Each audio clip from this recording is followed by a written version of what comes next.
പത്തനംതിട്ടയിൽ G finance തട്ടിച്ചത് 500 കോടിക്ക് മുകളിൽ. ചങ്കത്തടിച്ച് നിക്ഷേപകർ. 50 വർഷത്തിലേറെ പാരമ്പര്യമുള്ള ധനകാര്യ സ്ഥാപനമാണ്. നന്നായി വിശ്വസിക്കാമെന്ന് പറഞ്ഞ് നാട്ടുകാർ കൊണ്ട് പണം നിക്ഷേപിച്ച പത്തനംതിട്ട പുല്ലാട് ആസ്ഥാനമാക്കി പ്രവർത്തിച്ചു വന്നിരുന്ന ജി ഫിനാൻസ് നിക്ഷേപകരുടെ പണവുമായി മുങ്ങി. പ്രാഥമിക റിപ്പോർട്ടുകൾ പ്രകാരം 180 കോടിയുടെ തട്ടിപ്പാണ് നടന്നിരിക്കുന്നത് എന്ന് പറയുന്നുണ്ടെങ്കിലും കള്ളപ്പണവും ആയിരക്കണക്കിന് നിക്ഷേപകരുടെ നിക്ഷേപവും അടക്കം 500 കോടിയിലധികം രൂപ ഇവർ തട്ടിയെടുത്ത് വിദേശത്തേക്ക് കടത്തി എന്നതാണ് വിവരം. സാമ്പത്തിക തട്ടിപ്പിന് തെള്ളിയൂർ ആസ്ഥാനമായി പ്രവർത്തിക്കുന്ന ജി ഫിനാൻസിയേഴ്സ് ഉടമകളായ ഗോപാലകൃഷ്ണൻ നായർ, സിന്ധു ബി നായർ, ഗോവിന്ദ് ജി നായർ, ലക്ഷ്മി എന്നിവർക്കെതിരായാണ് കോയിപ്പുറം പോലീസ് കേസെടുത്തിരിക്കുന്നത്. ജില്ലയിലെ വിവിധ പോലീസ് സ്റ്റേഷനുകളിലായി ഇതുവരെ 124 കേസുകളാണ് രജിസ്റ്റർ ചെയ്തിട്ടുള്ളത്. കോയിപ്പുറം പോലീസ് സ്റ്റേഷനിൽ മാത്രം 75 കേസുകൾ കഴിഞ്ഞ ആഴ്ച വരെ രജിസ്റ്റർ ചെയ്തു. കഴിഞ്ഞ 1-ാം തീയതി മുതലാണ് സ്ഥാപനം തുറന്നു പ്രവർത്തിക്കാതെ വന്നത്. അപ്പോൾ മാത്രമാണ് ഇവർ പൊട്ടി എന്ന വിവരം ജനങ്ങൾ മനസ്സിലാക്കിയത്. പുല്ലാട് ജി നിക്ഷേപ തട്ടിപ്പിൽ 2 പ്രതികൾ പോലീസിന് കീഴടങ്ങി. ഗോപാലകൃഷ്ണൻ നായർ, മകൻ ഗോവിന്ദ് എന്നിവരാണ് തിരുവല്ല DYSP ഓഫീസിൽ എത്തി കീഴടങ്ങിയത്. ഭാര്യ സിന്ധുവും മരുമകൾ ലക്ഷ്മിയും ഇപ്പോഴും ഒളിവിലാണ്. പ്രതികൾക്കായി പോലീസ് നേരത്തെ ലുക്കൌട്ട് നോട്ടീസ് പുറപ്പെടുവിച്ചിരുന്നു. 1 കൊല്ലത്തെ സ്ഥിര നിക്ഷേപത്തിന് 14%, 2 കൊല്ലത്തേക്ക് 15%, 3 വർഷത്തേക്ക് 16% എന്നിങ്ങനെ അമിത പലിശ വാഗ്ദാനം ചെയ്താണ് സ്ഥാപന ഉടമകൾ നിക്ഷേപങ്ങൾ സ്വീകരിച്ചത്. പത്തനംതിട്ട, ആലപ്പുഴ, കോട്ടയം, തിരുവനന്തപുരം ജില്ലകളിലായി കമ്പനിയുടെ 48 ബ്രാഞ്ചുകൾ പ്രവർത്തിച്ചിരുന്നു. പ്രതികൾ പോലീസിൽ കീഴടങ്ങിയത് അറിഞ്ഞോടെ നിക്ഷേപകർ പണം തിരികെ ആവശ്യപ്പെട്ട് പോലീസ് സ്റ്റേഷനിലെത്തി. ഇവർ സ്റ്റേഷന് മുന്നിൽ ബഹളമുണ്ടാക്കുകയും ചെയ്തു.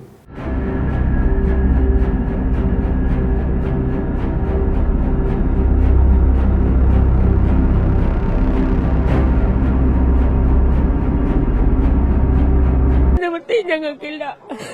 റേഷൻ കടയിൽ നിന്ന് കിട്ടുന്ന അരി കൊണ്ടാണ് ഞങ്ങൾ രക്ഷപ്പെടുന്നത്. മറ്റുള്ള സാധനം വാങ്ങിക്കാനൊന്നും ഞങ്ങൾക്ക് നിവൃത്തിയില്ല. ഞങ്ങളുടെ പൈസ ഞങ്ങൾക്ക് തരണമെന്ന് ഞങ്ങൾ താണു വീണ് ഇവിടെ വന്ന് പറഞ്ഞതാ. അവർ തന്നില്ല. എന്റെ മകൻ മരിച്ചുപോയി. അവൻ LIC ചേർന്നിട്ടുണ്ടായിരുന്നു. അവന്റെ പൈസ ഞങ്ങൾക്ക് കിട്ടി 5 ലക്ഷം രൂപ. അത് കിട്ടിക്കൊണ്ടിട്ടു. അത് കഴിഞ്ഞിട്ട് എന്റെ ഭർത്താവിന് ഇച്ചിരി വീതം ഉണ്ടായിരുന്നു. അത് വിറ്റു. ചെലവ് കഴിയാൻ വേണ്ടി ചെയ്തതാ. അത് വിറ്റിട്ട് 3 ലക്ഷം രൂപ ഉണ്ടായിരുന്നു. അതും കൊണ്ട് ഇതിനകത്തിട്ടു. ഞാൻ കൂലിപ്പണി ചെയ്ത് തൊഴിലുറപ്പിന് പോയത് 50,000 രൂപ. അത് വിട്ടു. ഒരു 10 പൈസ ഞങ്ങൾ പലിശ പോലും വാങ്ങിച്ചിട്ടില്ല. കേസിലെ 2-ാം പ്രതിയും ഗോപാലകൃഷ്ണൻ നായരുടെ ഭാര്യയുമായ സിന്ധു ബി നായർ, 4-ാം പ്രതിയായ മരുമകൾ ലക്ഷ്മി ലേഖാകുമാർ എന്നിവരാണ് ഇനി പിടിയിലാകാനുള്ളത്. ഇതിൽ ലക്ഷ്മി 2 മാസം മുമ്പ് ബഹ്റിനിലേക്ക് പോയെന്നാണ് റിപ്പോർട്ടുകൾ. ഇവരെ പിടികൂടുവാനായി ഇന്റർപോളിന്റെ സഹായം തേടിയേക്കുമെന്നും സൂചനയുണ്ട്. പണം നഷ്ടമായവർ ചേർന്ന് ഒരു സമരസമിതി രൂപീകരിച്ചിട്ടുണ്ട്. സാമ്പത്തിക തട്ടിപ്പുമായി ബന്ധപ്പെട്ട ബഡ്സ് നിയമം ഉൾപ്പെടെ ചുമത്തിയാണ് പോലീസ് കേസെടുത്തിരിക്കുന്നത്. 20 ലക്ഷം രൂപ ജിയിൽ നിക്ഷേപിച്ച് പണം നഷ്ടപ്പെട്ട പത്തനംതിട്ട സ്വദേശിയായ രമേശിന്റെ വാക്കുകൾ കേൾക്കുക. ഏത് ഫിനാൻസ് ആയിരുന്നു? GNG and PRD. അപ്പം ഇവരിവിടെ RBI അംഗീകാരമില്ലാതെ നിക്ഷേപങ്ങളൊക്കെ സ്വീകരിച്ച് ഏകദേശം 500 കോടി. എവിടുന്ന്? ഏത് ജില്ലയിൽ? ഈ പത്തനംതിട്ട ജില്ല, ആലപ്പുഴ ജില്ലയും. അപ്പൊ ഇത് അവർക്ക് ഏകദേശം 46-50 ബ്രാഞ്ചുകൾ ഉണ്ടായിരുന്നു. ഏതൊക്കെ ജില്ലകളില്? ഈ പത്തനംതിട്ട ജില്ലയിലും ആലപ്പുഴ ജില്ലയിലും. മെയിൻലി പത്തനംതിട്ട ജില്ലയാണ് മെയിൻലി. അപ്പോൾ ഈ ഓരോ ബ്രാഞ്ചിൽ നിന്നും ഏകദേശം ഒരു ആവറേജ് ഒരു 12-15 ലക്ഷം കോടി വെച്ചിട്ടുള്ള ഇവര് ഡിപ്പോസിറ്റ് സ്വീകരിച്ചിട്ടുണ്ട്. എല്ലാം NRIസിന്റെയാണ് സ്വീകരിച്ചിരിക്കുന്നത്. രണ്ടാമതുള്ള കുഴപ്പമെന്ന് വെച്ച് കഴിഞ്ഞാൽ NRI എന്ന് പറയുമ്പോൾ മക്കൾ വിദേശത്തുള്ളവർ, പ്രായമുള്ള അച്ഛനും അമ്മയ്ക്കും മരുന്ന് മേടിക്കാനും മറ്റു കാര്യങ്ങൾക്കുമായി അവരുടെ പേരിൽ ഡിപ്പോസിറ്റ് ചെയ്തതാണ്. അപ്പൊ ഇന്നലെ ഞാൻ എറണാകുളത്ത് പോയിരുന്നു. ന്യൂട്ടൺസ് ലോ എന്ന് പറയുന്ന ഒരു അഡ്വക്കേറ്റ്സുമായിട്ടൊക്കെ ഒന്ന് സംസാരിച്ചു. അപ്പൊ ഞങ്ങള് മാർച്ച് 1 മുതൽ ഒരു ഹെൽപ്പ് ഡെസ്ക് തുടങ്ങുകയാണ് ആറന്മുള വില്ലേജിൽ.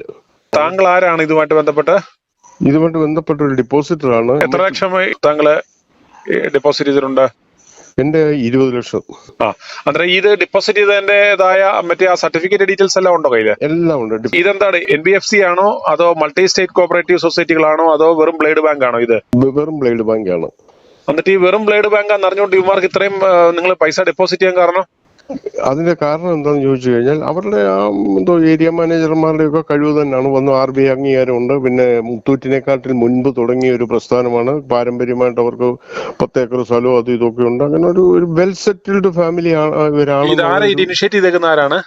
ഇനിഷ്യേറ്റീവ് ചെയ്തേക്കുന്ന ഓരോ ബ്രാഞ്ചിലും തിരക്കടില്ല. ഇപ്പൊ ചെറിയൊരു ഉദാഹരണം പറയാം. തടിയൂരോ കുറിയന്നൂരോ എങ്ങാണ്ട് റിട്ടയർ ആയ SBI മാനേജരെ വിളിച്ച് അയാളെ ഡിപ്പോസിറ്റ് വാങ്ങിച്ചെടുത്തിട്ട് അത് കാണിച്ചിട്ട് അയാളെ തന്നെ അവിടെ മാനേജരാക്കിക്കൊണ്ട് ഫീൽഡിൽ വർക്ക് ചെയ്തിട്ടുണ്ട്. ഇതിന്റെ ഓണർ ആരാ? ഇതിന്റെ ഓണർ തെള്ളിയൂരുള്ള ഒരു, ഇപ്പൊ ഈ അടുത്തിടെ എല്ലാം പേപ്പറിലും ചാനലിലും വന്ന് ശ്രീരാമ സദനം വൺ മിസ്റ്റർ ഗോപാലകൃഷ്ണൻ, അദ്ദേഹത്തിന്റെ മകൻ ഗോവിന്ദ്, അദ്ദേഹത്തിന്റെ വൈഫ് ഒരു സിന്ധു നായർ. ഈ സിന്ധു നായർ എന്ന് പറയുന്നത് കൃഷ്ണൻ നായർ ആൻഡ് സൺസ് ജ്വല്ലറിയുടെ മോളാണെന്നാണ് പറയപ്പെടുന്നത്. പക്ഷെ അതെന്തോ അത് വേറെ ഏതോ ക്യാരക്ടറാണ്. പക്ഷെ അവരൊരു ഈ പുല്ലാട് എന്ന് പറയുന്ന സ്ഥലത്താണ് ഇവരുടെ എല്ലാ ബിസിനസ്സും കേന്ദ്രീകരിച്ചിരുന്നത്. പുല്ലാട് അവർക്ക് സ്വർണ്ണക്കടയുണ്ട്, അല്ലാതെ എന്ന് പറയുന്ന ഫിനാൻസ് സ്ഥാപനമുണ്ട്. ഓൾമോസ്റ്റ് ഇതിന്റെ മുൻപ് ഇവരുടെ ഒരു അനിയന്റെ ഒരു PRD സ്ഥാപനം പൊട്ടിപ്പോയി. അപ്പോൾ അന്നേരം സത്യം പറഞ്ഞാൽ എല്ലാവരും ഒന്ന് അലർട്ട് ആകേണ്ടതായിരുന്നു, നടന്നില്ല.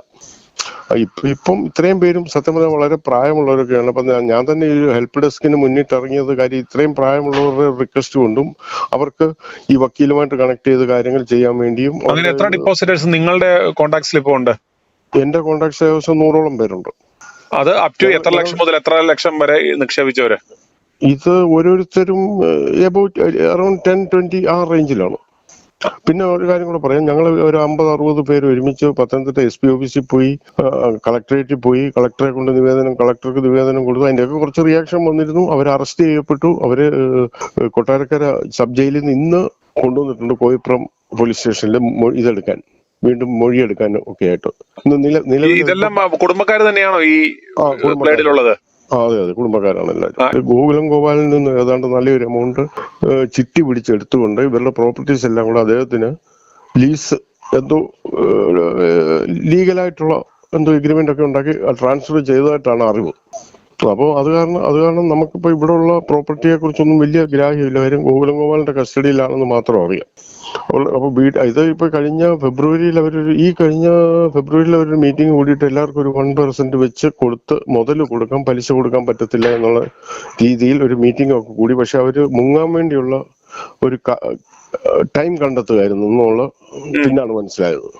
പിന്നെ ഓരോരുത്തർക്കും പീരീഡ് അനുസരിച്ച് 1 year 2 year വെച്ചാകുമ്പോൾ 12%, 13%, 16% വരെ പലിശ കൊടുക്കുന്നുണ്ടായിരുന്നു. അതുള്ളതെന്ന് വെച്ച് കഴിഞ്ഞാൽ എല്ലാം പ്രായമുള്ളവരാണ്. അവർക്ക് മന്ത്ലി മാസം 1-ാം തീയതി കൊണ്ടുവന്ന് അപ്ഡേറ്റഡ് സർവീസ്. 1 ലക്ഷം രൂപ ഇപ്പൊ ഇടുന്നവർക്ക് എത്ര രൂപ ഇവര് പലിശ കൊടുക്കുമായിരുന്നു മാസം അക്കൗണ്ടിലേക്ക്? അവര് ഏകദേശം 1200-1300 രൂപ വെച്ചൊക്കെ കൊടുക്കുന്നുണ്ടായിരുന്നു. പലർക്കും പല റേറ്റിലാണ്. അങ്ങനെ കൊടുത്തിരുന്നു. ഇപ്പൊ ശരിയാണ്, നമ്മൾ എല്ലാവരും SBI മാനേജർ വരെ ഇതിനകത്ത് പെട്ടു. ഇത് ചില സമയത്ത് നമുക്ക് പറ്റിപ്പോകുന്ന കാര്യമാണ്. പത്തനംതിട്ട, തിരുവല്ല, കുമ്പനാട് കേന്ദ്രീകരിച്ച് തന്നെ എത്ര ബ്ലേഡുകൾ പൊട്ടി. അതെ അതെ. എന്നിട്ടും ആളുകൾ പഠിക്കാതെ, അല്ലെങ്കിൽ ഇതിനകത്ത് അപകടം മനസ്സിലാക്കാതെ ആ പണം അവര് സേഫ് ആക്കാൻ നോക്കാതെ ഇപ്പോൾ അവർക്ക് പലിശ മുടങ്ങിയപ്പോഴാണ് അവര് കൺസേൺ ആകുന്നത്. അതെ. അപ്പൊ ഇതിനകത്ത് സർക്കാരിന്റെ ഭാഗത്ത് ഒരു മിസ്റ്റേക്ക് ഇല്ലേ സാർ? അല്ല, സർക്കാരിനെ പറഞ്ഞിട്ടുള്ള കാര്യം, ഞാൻ അവനവന്റെ കയ്യിലിരിക്കുന്ന കാശ് കൊണ്ട് ഇങ്ങനെയുള്ള തീവട്ടികൾ കൊണ്ട് കൊടുത്തിട്ട് സർക്കാർ ശരിയാക്കുന്നില്ല എന്ന് പറഞ്ഞിട്ട് അത് രണ്ടാമതേ ഉള്ളൂ. ഫസ്റ്റ് പ്രൈമറി റെസ്പോൺസിബിലിറ്റി എന്ന് പറയുന്നത് നമ്മുടെ പോക്കറ്റിൽ കിടക്കുന്ന, നമ്മുടെ അക്കൗണ്ടിൽ കിടക്കുന്ന കാശ് എടുത്ത് ഈ കള്ളന്മാർക്ക് കൊണ്ട് കൊടുത്തിട്ട്. അതെ, അതിനോട് 100% യോജിക്കുന്നു ഞാൻ. എന്നെ കൂടെ പറ്റിച്ച കാരണം അവന്മാര് നമ്മുടെ ഒന്ന് പിടിച്ചു മേടിച്ചോണ്ട് പോകില്ല. നമ്മള് അവന്മാര് പറഞ്ഞ എല്ലാ ടേംസ് ആൻഡ് കണ്ടീഷൻസും എഗ്രി ചെയ്തുകൊണ്ട് ഇതാ കൊടുക്കുന്നു എന്ന് പറഞ്ഞ് നമ്മൾ സൈൻ ചെയ്ത് ഒപ്പിട്ട് അവന്റെ കൈ കൊണ്ട് കൊടുത്താ. അതെ അതെ, അവന്റെ കഷത്തിൽ കൊണ്ട് നമ്മൾ തല വെച്ച് കൊടുത്താണ്. ഞാൻ വേറൊരു കാര്യം കൂടെ പറയാം. ഇപ്പൊ എനിക്ക് അറിയാവുന്ന ഒരു കാര്യമാണ്. നമ്മൾ തടിയൂരോ കുറിയന്നൂര് ഭാഗത്തൊക്കെ പെർ മന്ത് 45-50 ലക്ഷം രൂപയാണ് ഇൻട്രസ്റ്റ് കൊടുത്തുകൊണ്ടിരുന്നത്. അപ്പോൾ അത് അവിടെ പൊതുവിൽ ഒരു ചർച്ച വരും. അപ്പം ബാങ്കിൽ കിടന്ന ആൾക്കാർ വരെ അതെടുത്ത് ഇവിടെ കൊണ്ടിട്ടുണ്ട്. ഇതിപ്പോ ഇവരെ സംബന്ധിച്ചിടത്തോളം ഇവര് മിനിമം ഒരു 5 വർഷം, 6 വർഷം, 10 വർഷം, 12 വർഷം വരെ ഇവർ ഇതുപോലെ സേഫ് ഇങ്ങനെ നടക്കും. കാരണം അറിയോ, ഇവര് കിട്ടുന്ന പണത്തിൽ നിന്ന് ഈ പലിശ ഇപ്പൊ അപ് ടു 16% ആണെങ്കിലും ബാക്കി ശതമാനം അവന്റെ പോക്കറ്റിലോട്ടാണല്ലോ പോകുന്നത്. അതെ അതെ. അന്നേരം അതിനകത്ത് ഒരു അപ് ടു ടോട്ടൽ വരുന്ന ടേൺ ഓവറിന്റെ 15% ഇവർ ഇൻട്രസ്റ്റിന് വേണ്ടി ഓരോ മാസവും നീക്കി വെക്കും. ബാക്കി മുതൽ ഇവര് മുക്കും. അങ്ങനെ ഈ ക്യാഷ് ഫ്ലോ എപ്പോ നിൽക്കുന്നു അപ്പോഴാണ് ഈ സാധനം ഇവര് ബാക്കി പൈസ ഇവന്മാര് സേഫ് ആയിട്ട് മാറ്റും. ക്യാഷ് ഫ്ലോ നിൽക്കുമ്പോ അതെ, മെച്ചുവേർഡ് ആയ തുക പോലും തിരിച്ചു കൊടുത്തിട്ടില്ലായിരുന്നു. ഇതൊക്കെ സാറേ വേറൊരു കാര്യങ്ങൾ പറയട്ടെ, ഇവര് ഇതിനകത്ത് ഇട്ട പലരും US-ഉം UAE-യും ഒക്കെ ഉള്ള UK-യിലും ഒക്കെ ഉള്ള നല്ല ആൾക്കാരാണ്. അവരവരുടെ അച്ഛനെ മാതാപിതാക്കളെ സേഫ് ആക്കാൻ വേണ്ടിയൊക്കെ ചെയ്ത പ്രവർത്തികളാണ്. കാര്യം റെക്കമെൻഡേഷനുമായിട്ട് വരുന്ന പള്ളിയിൽ അച്ഛന് ഏറ്റവും സമൂഹത്തിലെ ഏറ്റവും വലിയ ഹൈ പൊസിഷനിൽ ജീവിക്കുന്നവർ എടുക്കല്ലേ കള്ള പാതിരി, അവൻ ഏറ്റവും വലിയ കള്ളനാന്ന് ഞാൻ എത്ര വർഷമായിട്ട് വിളിച്ചു പറഞ്ഞിട്ടുണ്ട്. ഒന്നേ അവന്റെ ഭാര്യയുടെ പേരിൽ ഏജൻസി എടുക്കും, മാനേജരാക്കും, ഇടവകളിൽ ഇറങ്ങി ഇവരാണ് പിരിച്ചോണ്ട് പോകുന്നത് പൈസ.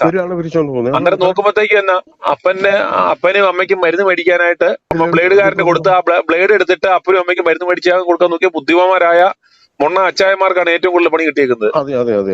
അതെ സത്യം. എന്നാൽ കിട്ടുന്ന ശമ്പളം അല്ല എന്റെ ഒരു എമൗണ്ടിൽ നിന്ന് അപ്പനും അമ്മയും കൊടുക്കുന്നല്ല, അത് ബ്ലേഡിൽ കൊടുത്ത് ഇരട്ടിപ്പിച്ച് ആ ബ്ലേഡ് കൊണ്ട് അപ്പനും അമ്മയും മെയിൻറ്റെയിൻ ചെയ്യാൻ നോക്കി. ഇന്നലെ ഞാൻ എറണാകുളത്ത് പോയപ്പോ അവിടെ തലേദിവസം ചെന്ന ഒരു ലേഡി, അന്നാമ്മ എന്നങ്ങണ്ട പേര്, 40-80 ലക്ഷം രൂപയാണ്. അതിന്റെ കൂട്ടത്തിൽ അവരുടെ FD വെച്ചിട്ട് ലോണും എടുത്ത് വീണ്ടും ഒരു പുതിയ ബ്രാഞ്ച് തുടങ്ങുന്നതിന് ഹെൽപ്പ് ചെയ്തു അത്രേ. പിന്നെ ഇവന്മാര് ചെയ്യുന്ന വേറൊരു തീവട്ടിപ്പണി അറിയത്തില്ലേ, ഈ ഇൻവെസ്റ്ററെ തന്നെ ഏജന്റ് ആക്കും. നിങ്ങളുടെ പൈസക്ക് നിങ്ങൾക്ക് തന്നെ കമ്മീഷൻ കിട്ടുമെന്ന് പറഞ്ഞ് അവരെ ഏജന്റ് ആക്കുന്ന. അന്നേരം ഇപ്പൊ ഞാൻ കൊണ്ട് 10 ലക്ഷം കിട്ടും. ആ 10 ലക്ഷത്തിന് കമ്മീഷൻ അവർ കൊടുക്കുമ്പോഴത്തേക്കും എന്ത് ചെയ്യും? ഇത് നാളെ നിങ്ങൾ കേസിന് പോകുമ്പോ അത് വേറെ ഏറ്റവും വലിയൊരു ആപ്പ് എന്നാന്നറിയാവോ? നിങ്ങൾ ഏജന്റ് ആയിക്കൊണ്ട് കമ്മീഷൻ മേടിച്ചോണ്ടിട്ടതാ. പുറത്തു നോക്കി എന്തൊരു പണിയാന്ന്. എന്നിട്ട് അവൻ അവസാനം ഏതായാലും ഇപ്പൊ സ്വന്തം പൈസക്ക് കമ്മീഷൻ കിട്ടുമ്പോഴത്തേക്ക് അവൻ എന്ത് ചെയ്യും? അവന് പറ്റാവുന്ന അവന്റെ ഏറ്റവും ക്ലോസ് സർക്യൂട്ടിലുള്ള മക്കളെയോ മരുമക്കളെയോ ഏറ്റവും അടുത്ത ബന്ധുക്കളെ ഒരു 10 എണ്ണത്തിനെ അവൻ വലിച്ചിടും. അന്നേരം അവനും കൊടുങ്ങും. അന്നേരം ചുരുക്കം പറഞ്ഞാൽ അങ്ങോട്ടും ഇങ്ങോട്ടും കൊളുത്തി ഇട്ട് കൊടുത്തിട്ട് ഇവന്മാർ ഈ കാശും കൊണ്ട് മുങ്ങും. അന്നേരത്തേക്കും പതുക്കെ ഇവൻ തന്നെ ചോദിക്കൂല, ചായ കമ്മീഷൻ മേടിച്ച് തിന്നതല്ലേ, അന്നേരം ഒന്നും തോന്നിയില്ലോ എന്ന് തോന്നുമ്പോഴത്തേക്കും ആ ഏജൻസി ഫോമിലുള്ള അവരിട്ടേക്കുന്ന നിബന്ധനകളും കണ്ടീഷൻസും വായിച്ചു നോക്കി കഴിഞ്ഞാൽ അവനിപ്പോ പറയാണ് ഇതിനകത്ത് ഇങ്ങനെയുള്ള മാർക്കറ്റിലെ റിസ്ക് അനുസരിച്ചും ഫ്ലക്ച്വേഷൻസ് അനുസരിച്ചും ഈ കാശ് പോകാനുള്ള സാധ്യത വരെ ഉണ്ടെന്ന് പറഞ്ഞ് അവരൊരു ടേംസ് ആൻഡ് കണ്ടീഷൻസ് എഴുതിയിട്ട് സൈൻ ചെയ്ത് മേടിച്ചേക്കുന്നതാണല്ലോ. ഇപ്പൊ കണ്ട ഒരു മൾട്ടി സ്റ്റേറ്റ് കോപ്പറേറ്റീവ് സൊസൈറ്റികളിലെ അവന്മാരുടെ ടേംസ് ആൻഡ് കണ്ടീഷൻസിനകത്ത് ചിലതിനകത്ത് ഇങ്ങനെയുള്ള ക്ലോസ് പോലും കണ്ടു. ഇത് ആരും 99% ആളുകളും ഈ ചെറുതായിട്ട് എഴുതിയേക്കുന്നത് വായിക്കത്തില്ല. അവൻ ആ വരുന്ന ആളോടുള്ള വിശ്വാസം കൊണ്ട് അത് തന്നെ ഈ വരുന്ന ആളിനോടുള്ള ആ മമത കൊണ്ടാണ് ഇട്ട് പോകുന്നത്. ഇതിനകത്ത് പലരും പറഞ്ഞല്ലോ ബാങ്കിൽ കിടന്ന കാശിട്ട് കൊടുത്തു. ഇപ്പൊ ഞാൻ പറഞ്ഞ അങ്ങനെയുള്ള ഇൻഫ്ലുവൻസിങ് കപ്പാസിറ്റിയുള്ള ഇൻഫ്ലുവൻസേഴ്സിനെയും പിന്നെ ഓരോ വ്യക്തിയെയും ഇവര് ഏജന്റായി കാണുമ്പോൾ എത്ര ചെറിയ വ്യക്തിയാണെ പോലും അവന്റെ ക്ലോസ് സർക്കിളില് ഒരു 10 മുതൽ 100 വരെ അടുത്ത ബന്ധമുള്ളവർ കാണും.